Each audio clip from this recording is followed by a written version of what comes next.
सोन्याच्या दरामध्ये पुन्हा वाढ झालेली आहे। सोन्याचे भाव जीएसटी सह 1,27,700 रुपयांवर पोहोचलेत। सोन्याच्या दरात 15 रुपयांनी वाढ झाली। अमेरिकन फेडरल बँक व्याजदर कमी करण्याबाबत नकारात्मक आहे, त्यामुळे सोन्याचे दर वाढले।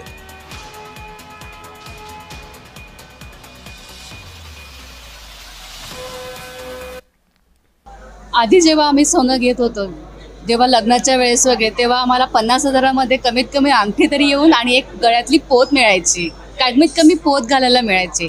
आता 50,000 आम्हाला साधी एक पायाची फिरकी सुद्धा, एक छोटं नाकाची नथ पण नाही मिळत आहे। त्यामुळे ना घ्यायला पण प्रॉब्लेम आहे। तर ही कुठेतरी थांबली पाहिजे।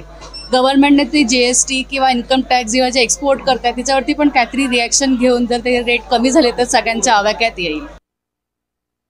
फेडरल बँक जर व्याज रेट कमी करतं तर सोन्यामध्ये इन्व्हेस्टमेंट जास्त करता व्याज सुटलं पाहिजे, या हिशोबाने फंड्स करायचे। आणि फेडरल बँक जर व्याज रेट कमी नाही केलं तर मग सोन्यामध्ये इन्व्हेस्टमेंट थांबून जातो। म्हणून सोन्याच्या भावात आणि चांदीच्या भावात अवलंबून नसतो। काल अपेक्षा आज 1500 रुपयाची सोन्यात वाढ झालेली आहे। रशिया युक्रेन युद्ध व अमेरिकेचे राष्ट्राध्यक्ष डोनाल्ड ट्रम्प यांच्या आर्थिक धोरणामुळे जळगावच्या सुवर्णनगरीमध्ये सोन्यामध्ये मोठी भाववाढ झाली होती। मात्र जर विचार केला मागील काळामध्ये 1,35,000वर सोन्याचे भाव गेले होते, ते भाव कुठेतरी स्थिरावले होते। मात्र पुन्हा एकदा सोन्यामध्ये मोठी भाववाढ झाली असून आज तब्बल 1500 रुपयांनी मोठी भाववाढ झालेली आहे। सुवर्णनगरीमध्ये आज जळगावच्या बाजारात सोन्याचे भाव 1,27,720 रुपयावर या ठिकाणी गेलेले आहे।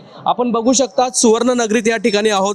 अमेरिकेचे जे फेडरल बँकेचे व्याजदर आहे ते व्याजदर कुठेतरी कमी होणार होते, मात्र ते व्याजदर कमी न झाल्यामुळे पुन्हा एकदा सोन्याने उसळी घेतलेली आहे। ऐन लग्न सीझनच्या काळामध्ये पुन्हा एकदा सोन्यामध्ये मोठी भाववाढ या ठिकाणी झाली आहे। आगामी काळात देखील सोन्यात मोठी भाववाढ होऊ शकतो असा अंदाज सुवर्ण व्यावसायिकांनी व्यक्त केला आहे। मात्र ग्राहक हे वेट अँड वॉचच्या भूमिकेत सध्या तरी दिसून येत आहे। जुगल पाटील, जय महाराष्ट्र न्यूज, जळगाव।